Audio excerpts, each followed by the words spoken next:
Which one of you can't quiet your mind when you try to go to sleep at night? Ugh, all the to-do lists, all the worries, all the things that you have to stress about.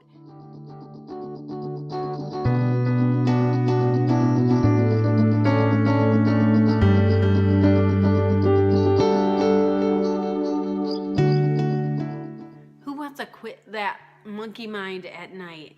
That mind that thinks about all the anxieties and all the worries and all the to-dos and all the deficiencies about you all the time as soon as you try to be quiet at night. Who wants to stop that craziness, that monkey mind, so that you could go to a nice, peaceful 8 or 9 hours of sleep? I know, who gets that much sleep? Well, you should. So this is how to quit your brain at night so that you could relax. And so it's not about trying to push the worries away. That's too hard.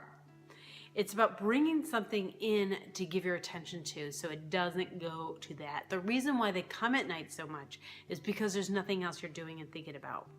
That's why they come. So we got to pull something else in, but we have to pull something in that's going to take your attention away, but not excite you or make you curious or any of those things.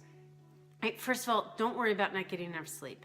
Because when you worry about not getting enough sleep, your adrenaline goes up, and that's going to keep you up.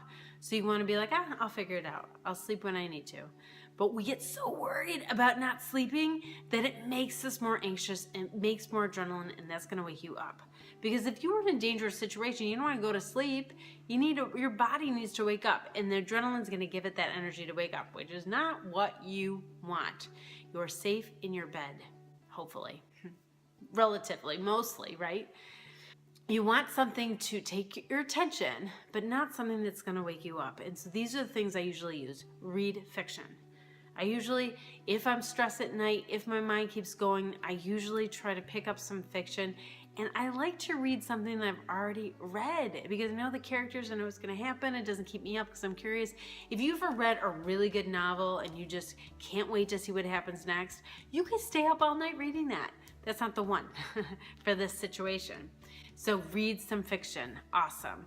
The next thing that I do is do a guided meditation. There are tons of guided meditations online. It gives you a nice story. It's not just empty your mind meditation.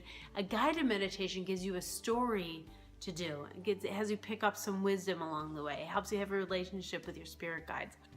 Perfect time for that. If you fall asleep during it, great. That's what we want, right? That's okay. That means you go deep.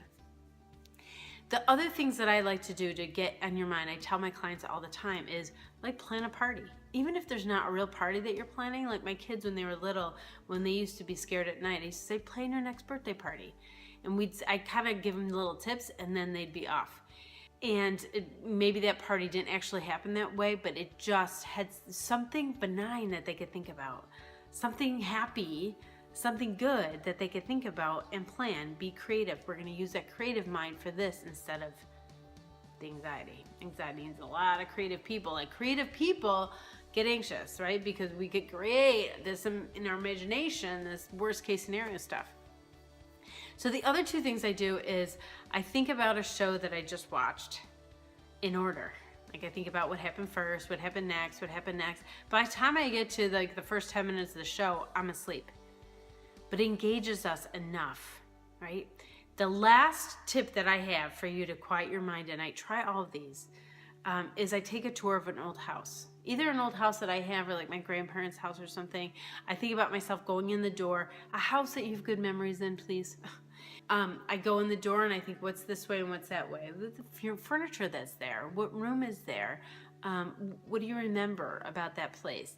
And as your mind's trying to seek out those things, the anxiety gets quieter and quieter, right? You're engaged in this other thing. It's enough of interest to keep you engaged, but not too much to keep you awake.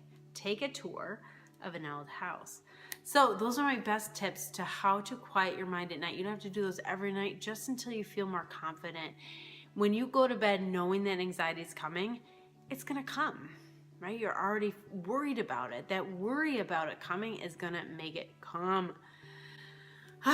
Thank you so much for watching this video and trying to bring some calm into your evenings. I hope that this gives you great tips. Get a pen out and paper. watch it again, write them down.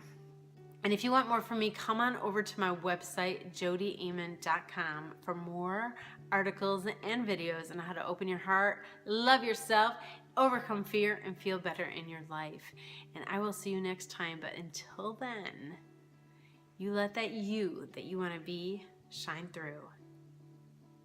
Hello, thanks for watching this. What do you want to do next? Do you want to get happy? Yes. Do you want to subscribe to my channel and keep coming back every time I put out a new video? Do you want to watch another video right now?